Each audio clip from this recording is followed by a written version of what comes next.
Good afternoon from Sitges. I'm Adrian Kovaci. I'm professor of environmental chemistry and toxicology at the University of Antwerp. I have been involved in exposome research in maybe more than 10 years, and our group is specialized in setting up methods for analysis of various biological samples used in the exposome. Hello, I'm Sarah de Zager from Ghent University, Belgium. I'm a professor at the Faculty of Pharmaceutical Sciences. I'm also the coordinator of the Flemish Exposome project. My research, in fact, is on mycotoxins, and mycotoxins are toxic fungal metabolites which are present in our food. It means that we are daily exposed to those toxins. There are so many kinds of mycotoxins, and it depends on the region and your food to which of the mycotoxins you are exposed.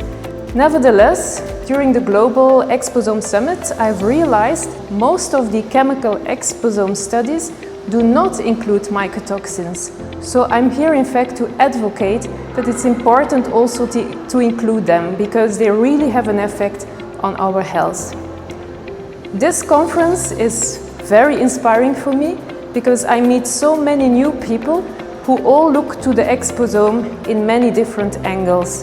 And this makes it very good. We need to break out of our silos and collaborate to further improve exposome research. Indeed, I also strongly convinced that exposome research will help us to better understand health and diseases, and that the exposome research will further enable us to create more sustainable healthcare systems. So I'm Mark Shadow-Hyam. I'm a professor of biostatistics and health data analytics at Imperial College, and I've been involved in numerous exposome projects over the past years. And I'm very happy to be here in Sitges to look into present some developments that we're working on, confront this to the needs in terms of methodological developments in the community, and make sure that what we're doing in terms of methods development is in line with what is actually a craving need to exploit the data that we have in our exposome community. And I'm really enjoying the discussions I'm having with colleagues from around the world, and to see the diversity of data, and which is a very, very good field for us to apply our expertise.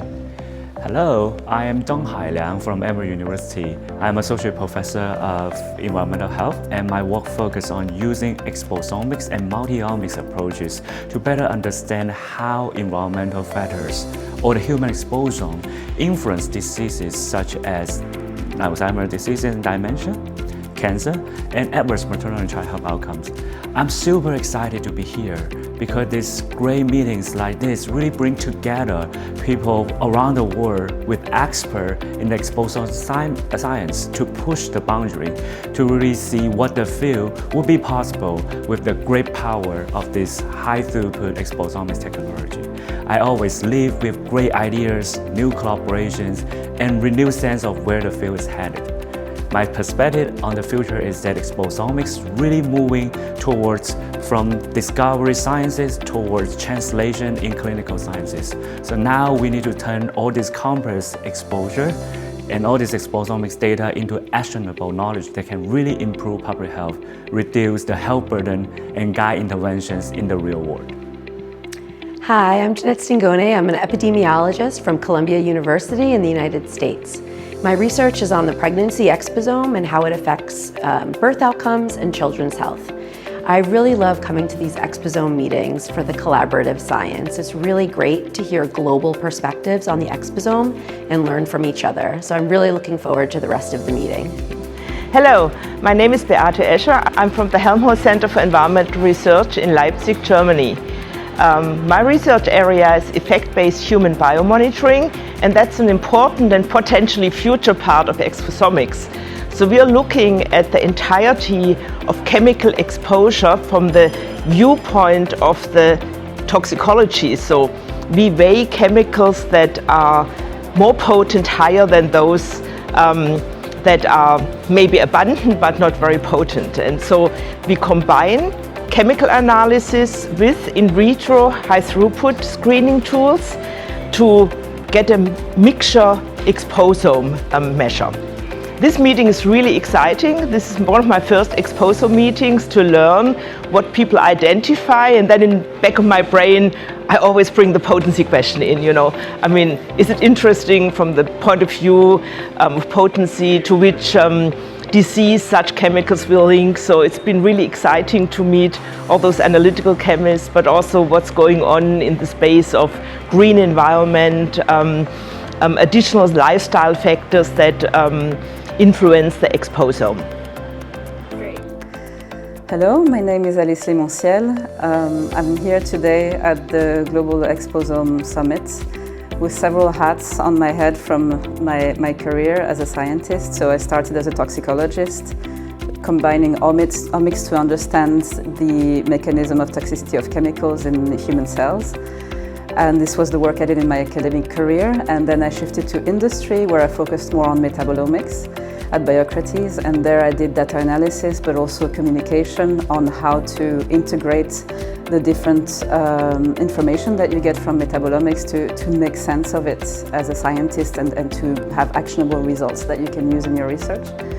And since the beginning of this year, I'm in charge of strategic initiatives for metabolomics at Bruker. And so in this role, I'm here today to represent Bruker and to see how we can contribute to the growth of the field of exposomics. The way that I see the future of exposomics and of the exposome field going is I can really see a powerful intersection between what the exposome brings in terms of the measurement of how we live our lives and how that affects our health, and the measures provided by metabolomics, proteomics, and other omics of the impact on health.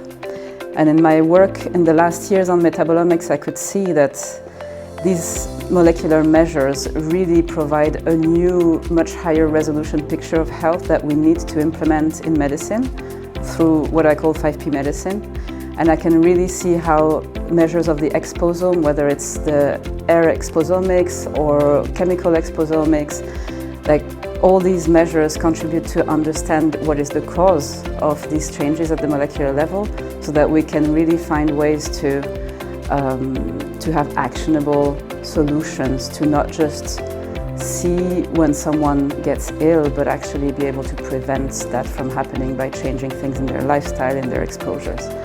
And I was really happy today at the Global Exposome Summit to see that prevention is one of the things that is being put forward in the vision for the field, because I think it's where exposome can really make a mark by helping us to finally move from reaction to prevention of disease.